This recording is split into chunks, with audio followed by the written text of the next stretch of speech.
¿Qué tal, queridos amigos? Con el gusto de siempre les saludo, esperando se encuentren bien, en esa armonía, en esa convivencia familiar.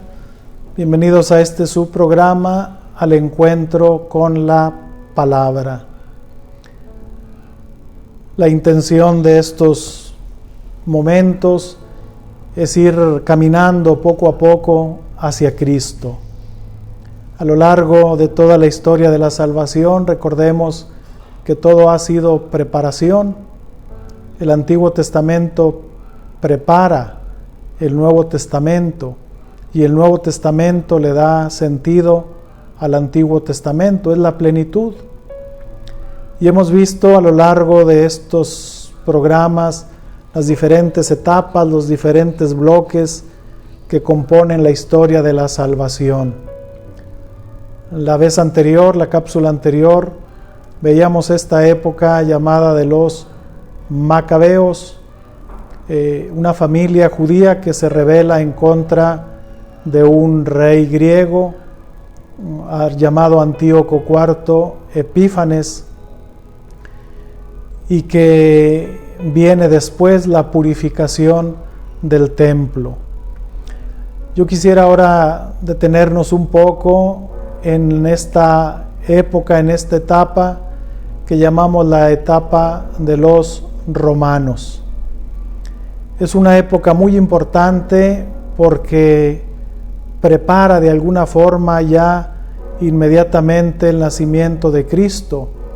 Incluso el mismo Jesús nacerá en el esplendor de esta época de los romanos. Sin duda la intervención de Roma en Jerusalén inicia hacia el año 63 antes de Cristo, cuando Pompeyo conquistó el país de los judíos, y desde entonces, desde el año 63 hasta el año 135, que fue la última rebelión de aquel personaje Bar Kokheba en tiempos ya del emperador Adriano, que es lo que llamamos la caída de Masada, la última rebelión de los judíos en el año 135. Entonces, a partir del año 63 antes de Cristo, está pues ya presente Roma en Palestina, en el pueblo de Israel. De estos siglos de dominación romana, el periodo que más influyó en los escritos bíblicos es el que va desde el reinado de Augusto, que será la guerra judía del 70 después de Cristo, que es básicamente donde se empiezan a escribir algunos textos del Nuevo Testamento. Un personaje clave de la presencia de los romanos en Palestina será este personaje controvertido llamado Herodes el Grande. Herodes no era judío, era de un padre idumeo, y sin embargo era un personaje muy astuto que se ganó el favor de los romanos por su inteligencia, por su capacidad de organizar, pero sobre todo por ser un gran constructor. Y al ganarse el favor de los de los romanos, pues lo nombran rey, el rey Herodes. Y bajo este reinado nacerá Jesús.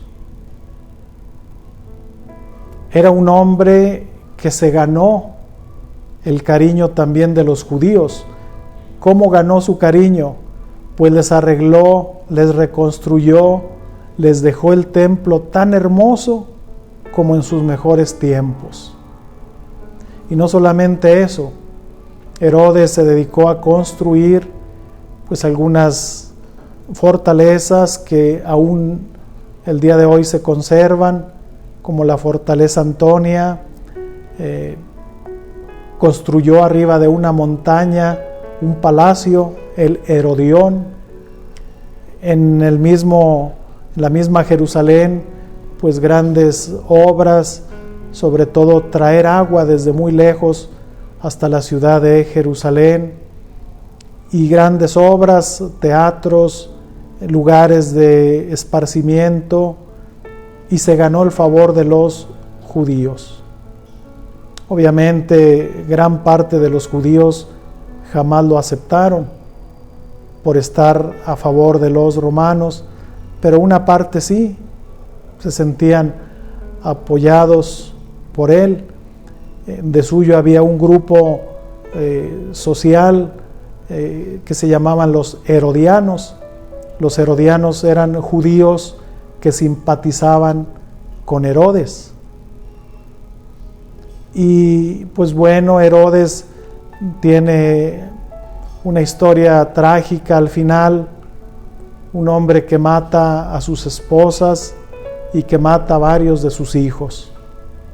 Un hombre que tenía pues ese gran problema de sentir que era perseguido. Esto nos recuerda al rey Saúl.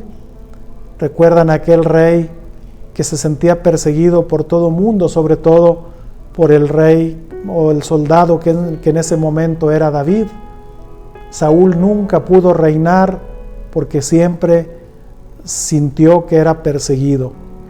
Pues lo mismo tenía Herodes el Grande, un hombre sumamente poderoso, pero que no supo administrar ese poder, que se sintió amenazado por su propia sombra y fácilmente se deshacía de sus esposas, mataba a sus hijos, es decir, un hombre desquiciado.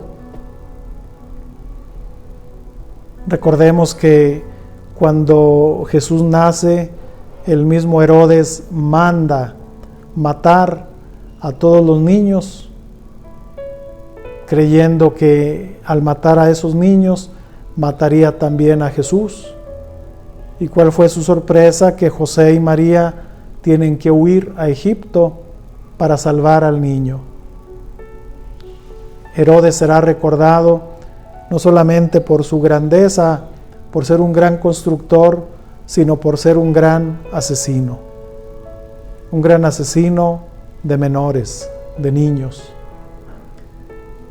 Cuando Herodes muere, su reino o toda la región de Israel se la reparte entre sus 3 hijos, un hijo que también se llamaba Herodes Antipas, otro hijo que se llamaba Arquelao y otro hijo que se llamaba Filipo.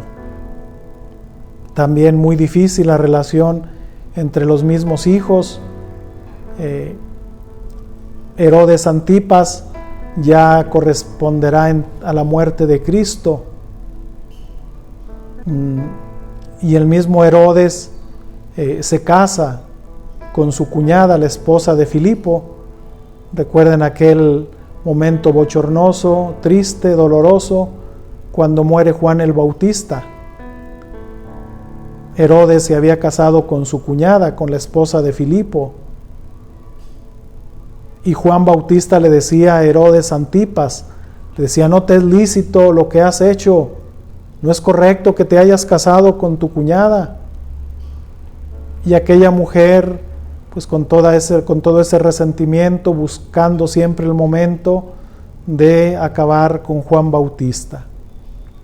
Recordemos, la ocasión llega cuando el rey Herodes cumple años, hace una gran fiesta, la hija de Herodías baila, le gusta mucho el baile a Herodes, y Herodes le dice a la muchacha: pídeme lo que quieras.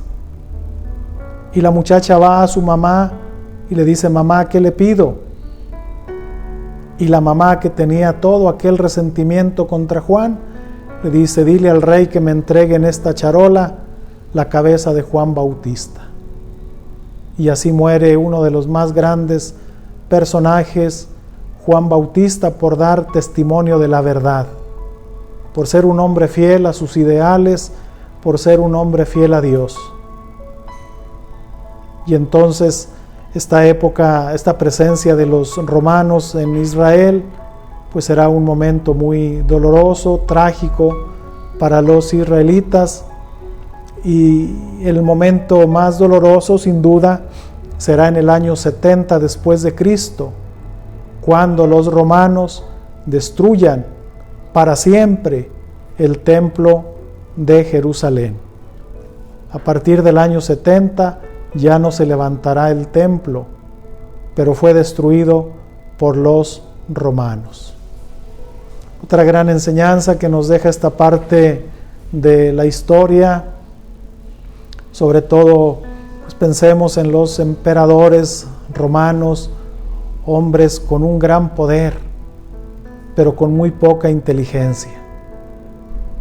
Hombres llevados por el ansia de poder, de tener, de expansión del reino, pero una vida totalmente desordenada. Principalmente en lo que se refiere a lo sexual, de emperadores que deshacían, destruían personas, pero luego se destruían a sí mismos, emperador tras emperador. Pensemos también en el rey Herodes, sí, un gran hombre, un gran pensador, un gran constructor, un hombre muy sabio, pero un hombre marcado por la persecución. Tanto así que manda matar a todos los niños. Y Herodes quedará siempre como un símbolo de un poder que destruye. Desafortunadamente no han desaparecido los Herodes. Hoy sigue habiendo muchos Herodes que acaban con la vida de muchos inocentes. Hoy sigue habiendo muchos Herodes que siguen privando de la vida a muchos niños aún no nacidos, a niños ya nacidos, Herodes que siguen matando a mujeres, Herodes que siguen matando a ancianos hoy con esta ley de la eutanasia en algunos países. Herodes no ha desaparecido. Tengamos mucho cuidado en no reproducir en nosotros ese Herodes, esa persona destructiva que puede aparecer en ciertos momentos en nuestra vida. No dejemos que se forme ni un ápice, ni un puntito de Herodes en nuestra vida. Dejemos más bien que sea ese Cristo quien nos habite, que nos transforme para vivir como hijos de Dios. Les saludo como siempre, deseo que sigan bien en su familia. Les agradezco a todos aquellos que semana a semana se toman este espacio de tiempo para escucharme. Mi única intención es que yo les ayude en su formación bíblica, en su formación religiosa. Eso es lo único que busco.